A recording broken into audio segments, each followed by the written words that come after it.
sign, Cancer, Pisces, and Scorpio. Kumusta kayo guys? Okay, so water sign, tignan po natin ano ba ang inyong gabay, kapalaran. Ayan. Minamalap, no? Okay. Water sign.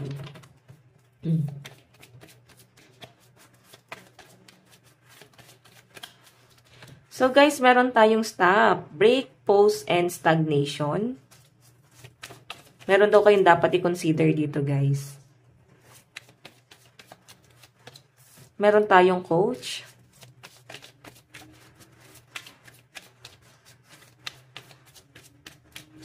And friendship.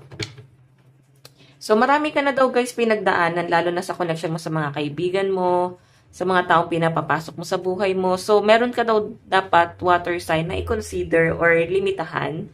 So, siguro naman guys, water sign, marami ka nang natutunan sa dami na pinagdaanan mo sa buhay mo.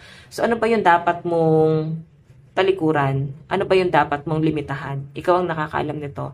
So, pinapakita kasi sa akin guys, mature ka na sa dami ng pinagdaanan mo sa buhay. Okay? Pero hindi ko guys sasabihin na lahat ng water sign, okay?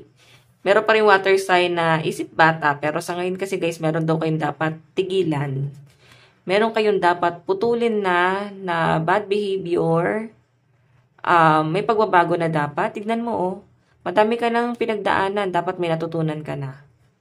Okay? So tignan pa natin water sign. Yung iba sa inyo guys, nakikita ko nagkakaroon ka ba ng conflict pagdating sa connection mo sa ibang tao, sa mga kaibigan, or sa mga pinagkakatiwalaan mo.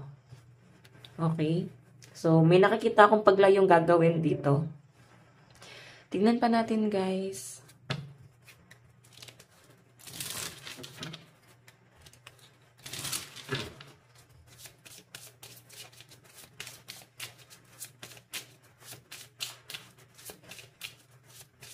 Okay.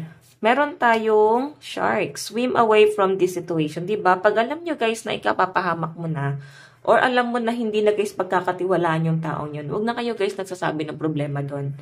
Okay? Or maaring nakita mo na guys yung intention ng taong yun. Dapat guys, hindi nyo na guys yan nilalapitan eh. Okay? Ayan. Ito siguro guys yung sinasabi sa inyo na dapat putulin mo na, nilalapitan mo pa rin is, or maaring ikaw yung mismong lumalapit sa problema. Swim away from this situation. Kailangan layuan mo na. Dumistansya ka na, guys. Okay? So, tignan natin. Meron po tayong throne. Okay. Your potential is endless. So, walang makakapigil sa inyo, guys. Wag nyo daw, guys, isipin na baka kasi, guys, ito yung iniisip mo na magiging kakampi mo or makakatulong sa inyo. So, ang sinasabi kasi dito, water sign, meron kang talent. May potential ka eh. Ay no, your potential is endless. Wala na makakapigil sa inyo. Kahit na umalis ka dito or umalis ka dun sa isang tao na sinasandalan mo, maaring nakadepende ka dun sa taong yon. Kahit alisan mo yan guys, makakasurvive ka. Okay? Ay no, stand up for yourself. Kaya mo daw sa sarili mo. Kaya mo tumayo sa sarili mong mga paa. Kahit hindi na guys, kailangan ng tulong nitong taong to na maaaring puro sumbat lang naman at pasakit ang ginagawa sa inyo or binibigay sa inyo guys. Nitong taong tinuturing mong hero, tinuturing mong kakampi. So, meron kayo dapat i-clarify. Okay, clarify mo siguro ano ba talaga intention nila sa inyo. Bakit nila to ginagawa na maaring tumutulong tapos sinusumbatan naman kayo guys, no? Medyo toxic guys yung energy sa nakikita ko rito. Tignan natin guys, ano pa pong ang inyong message. Okay, kunin ko lang yung card. Pagdating sa inyong love life. So guys, ang lucky number mo is 12, 5, 72, 35, 45, and 16. Pagdating sa love life mo. Love life. So, guys, meron tayong be humble. Ayan. Ibig sabihin, guys, maging down to earth ka lang sa relationship mo sa person mo, no? Wag tayo agad yung para bang, siguro naisip mo yon, minaliit mo ba yung person mo? Minamaliit mo pa siya? Iniisip mo, water sign na baka mas higit ka pa sa kanya. So, pagka ganun guys, ang iniisip mo, bitawan mo na yung taong yan kasi kawawa lang tong relationship niya na to. Okay? Hindi kayo guys mag-work. Or maaring siya guys yung nang da-down sa inyo. Kasi nakikita ko guys, isa sa inyo ng person mo nang da-down. Okay? Kaya para bang nawawala ng confident. Okay? So, sa nakikita ko dito guys, yung iba dito na single or in relationship ka man, kailangan maging humble, maging down to earth. Huwag tayo guys masyadong nagiging bossy.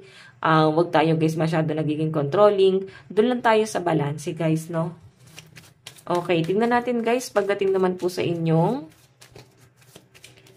pagdating naman sa inyong kaperahan, meron po tayong release your blocks. Okay, so pagdating sa pera nyo guys, parang kailangan daw meron kayong i-release dito. Okay, ano ba yung mga blockages mo? Siguro, hindi ka nagiging wise pagdating sa pagmamanage ng pera. Okay, hindi ka wise or maaari kasi guys na bumibili ka ng mga bagay na hindi mo naman guys talaga nagagamit tapos pinamimigay mo lang. Kumbaga naging ano ka lang guys, no? Parang nagustuhan mo lang siya, natipuhan mo lang baka pagdating ng araw magamit, no? So binibili mo siya tapos hindi naman guys nagagamit. Yun po yung pinapakita sa akin. Okay, so ano ba itong mga blockages mo na maaaring yung mga blockages mo yung dapat mo guys talikuran or alisan, no?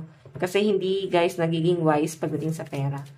Pagdating sa trabaho, meron tayong step into your power. So sa mga walang trabaho daw dito guys, huwag daw kayo guys mapanghinaan ng loob kasi nakikita ko yung ano nyo guys, parang pinanghihinaan kayo ng loob, nawawalan kayo guys ng gana, ng confidence sa inyong sarili. So, ayan na nga guys, malapit ka na daw po sa inyong goal sa buhay. Kumbaga, sinusubok lang talaga kayo guys, no? Malapit na kayo guys sa inyong mga pangarap. Makukuha mo na yan guys, huwag nyo guys susukuan.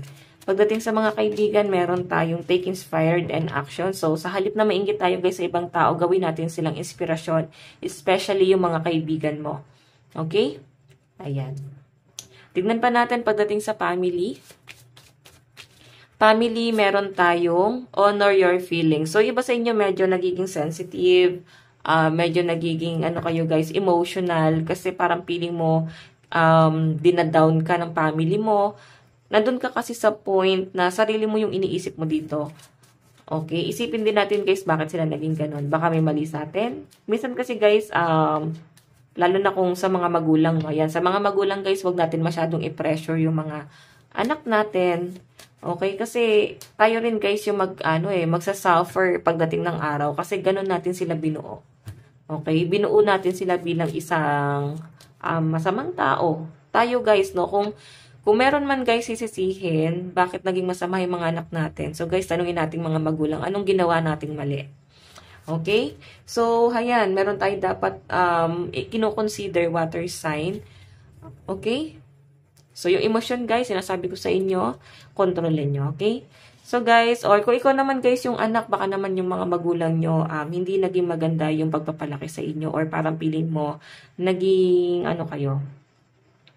parang feeling nyo guys, broken family kayo. Pwede kasi guys na hiwalay yung family, or pwede nasa abroad yung isa sa magulang, or malayo ka sa parents mo, lumaki ka sa lolo't lola. So guys, ayan, possible na ang kadil mo is Leo, Scorpio, Aries, Virgo, and Pisces.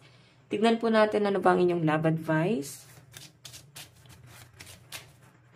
Meron po tayong codependency. Diba sabi ko sa inyo, may dumedepende. Baka ikaw dumedepende ka sa person mo. Kung toxic na to guys, huwag kang masyadong dumepende sa person mo. Okay? Tignan natin guys. Meron tayong deception. Someone is wearing a false mask in this situation. So, may sinungaling, guys, no? Pakiramdaman mo yung person mo kasi, guys, baka gumagamit siya ng false mask, diba? Hindi siya, guys, nagpapakatotoo sa inyo. Nararamdaman mo na puro kasinungalingan yung sinasabi niya sa inyo. Tignan natin, guys, ano ba ang inyong advice? Meron po tayong unchangeable devotion. Where do your loyalties lie? Oh my God. 'Di ba? Siguro yung iba sa inyo nahirapan na kayo, sino na ba ang pagkakatiwalaan nyo? Sino na ba ang kakampi nyo? Kasi parang feeling mo lahat sa inyo na sa paligid mo, nagsisinungaling na sa inyo. Okay? So guys, ito lang po ang inyong gabay. Bukas po ulit. God bless and love you all. Bye-bye.